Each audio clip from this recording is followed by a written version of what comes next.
구독과 좋아요는 사랑입니다. 여러분 반갑습니다. 서목사의 말씀 창고의 서목사입니다. 오늘도 시청해 주셔서 감사합니다. 오늘은 누가복음 24장 36절에서 43절 말씀입니다. 오늘은 예수님께서 제자들이 예수님의 부활을 놓고 서로 이런저런 이야기를 하고 있을 때에 예수님께서 그들 사이에 나타나시는 내용이 기록되어 있습니다. 사람들은 두려워합니다. 무서워합니다. 유령인 줄 알았던 것입니다. 예수님께서는 믿음이 없는 그들에게 믿음을 주시기 위해서 손과 발을 만져보게 하시고 또한 그들 앞에서 생선을 드십니다. 오늘 이 말씀을 통하여서 우리에게 주시는 하나님의 마음을 함께 묵상해 보기를 원합니다. 36절부터 말씀입니다. 그들이 아직 이런 이야기를 하고 있을 때 예수께서 바로 그들 사이에 나타나셔서 말씀하셨습니다. 너희에게 평화가 있으라. 그들은 유령을 본 줄 알고 놀라서 무서워했습니다. 제자들은 이런저런 이야기를 하고 있었습니다. 그 이야기는 무엇입니까? 주님께서 부활하신 것을 만나고 경험한 사람들의 이야기입니다. 엠마오로 가던 두 제자가 예수님의 제자들에게 찾아왔고 그들의 이야기를 듣고 있을 그때에 예수님께서 그들 사이에 나타나셨다라고 기록되어 있습니다. 예수님께서 어떻게 나타나셨는지는 정확하게 알 수 없습니다. 사람들이 모여 있을 때 그 사이를 비집고 들어와서 가운데 서셨는지 아니면은 갑자기 나타나셨는지 그것을 정확하게는 알 수 없습니다. 우리가 알 수 있는 내용은 성경이 기록하고 있는 것밖에 없습니다. 그 외의 것들은 단지 짐작할 뿐입니다. 정확한 것은 성경에 기록된 것이고 그 외의 것들은 우리는 잘 모릅니다. 모르면 모른다고 해야 합니다. 그것이 성경이 원하는 것입니다. 부활하신 예수님의 육체는 실제이면서도 물리적인 장벽을 통과할 수 있었습니다. 이것이 부활의 몸의 특징입니다. 예수님은 몸을 갖고 계셨지만 사람들 사이에 갑자기 나타나시기도 하셨던 것입니다. 그리고 예수님께서 그들에게 던지시는 첫 번째 메시지가 있습니다. 바로 너희에게 평화가 있으라는 메시지였습니다. 여러분, 예수님의 제자들은 어떠한 마음을 가지고 있었을까요? 그들은 두려웠습니다. 무서웠습니다. 예수님께서 부활하셨다고는 합니다만 부활하신 예수님께서 그들에게 어떠한 메시지를 주실지 그들은 알지 못했습니다. 만약에 예수님께서 부활하셔서 제자들에게 나타나시고 너희는 왜 나를 버렸느냐 라면서 책망하시거나 또는 꾸짖거나 복수하신다면 예수님의 제자들의 마음은 어떠했겠습니까? 제자들은 두려워했고 불확실한 일들 또한 주님께서 어떻게 하실지 모르는 그 상황 가운데서 떨 수밖에 없었습니다. 그들은 다 주님을 배반했습니다.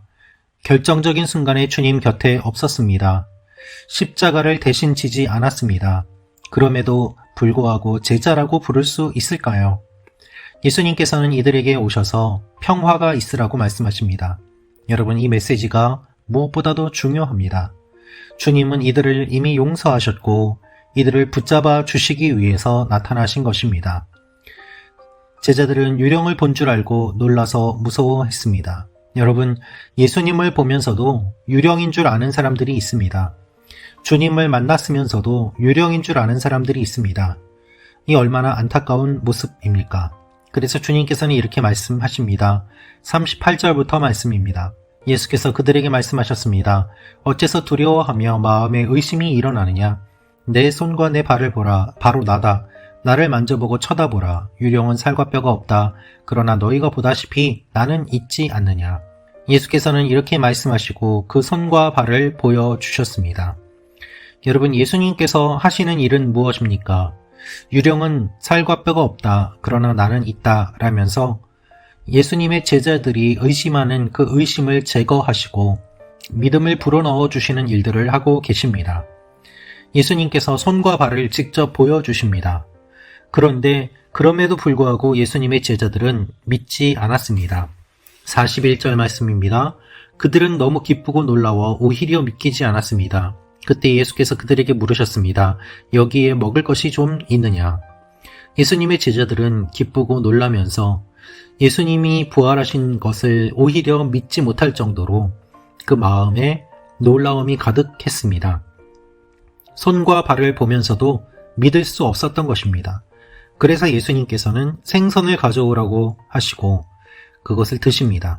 여러분, 먹을 것이 있느냐라고 했을 때 그들은 생선을 갖다 드렸고 예수님은 그것을 드십니다. 예수님이 배가 고파서 드신 것이 아닙니다. 예수님이 제자들의 믿음을 위해서 드신 것입니다. 보아라, 유령은 먹을 수 없지 않느냐? 그러나 나는 먹고 있다 라면서 먹는 것을 통하여서 제자들에게 믿음을 불어넣어 주신 것입니다. 예수님께서 십자가에 달리시기 전에 제자들과 마지막으로 식사를 하셨습니다. 먹는 것을 통하여서 예수님이 십자가를 지시는 것의 의미를 설명해 주셨습니다. 이제 부활하신 뒤에 주님께서는 먹는 것을 통하여서 제자들의 믿음을 회복시켜 주십니다. 유령은 먹지 못하지만 나는 먹는다 라면서 어떻게 해서든지 제자들이 믿음을 갖도록 이와 같은 행위를 하신 것입니다. 여러분, 주님은 부활하셔서 로마 총독에게 나타나시지 않았습니다. 빌라도에게, 헤롯에게 나타나시지 않았습니다. 로마 군인들에게 나타나시지 않았습니다. 골고다에 나타나시지 않았습니다. 사람들 가운데 나타나셔서 왜 나를 죽였느냐라고 복수하시지 않았습니다. 예수님은 부활하셔서 사랑하는 제자들을 찾아오십니다. 이것이 주님의 마음이었습니다.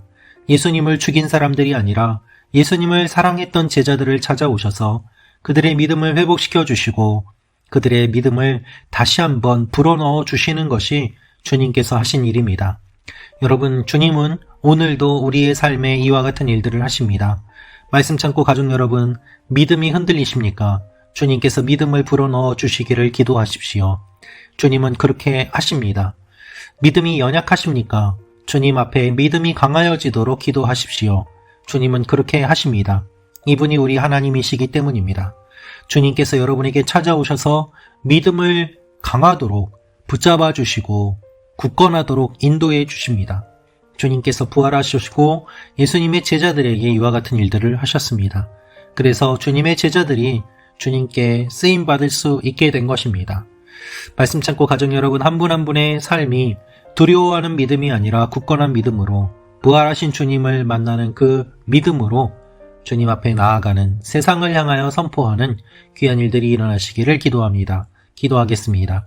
아버지 하나님, 우리의 믿음 없음을 불쌍히 여겨 주옵소서.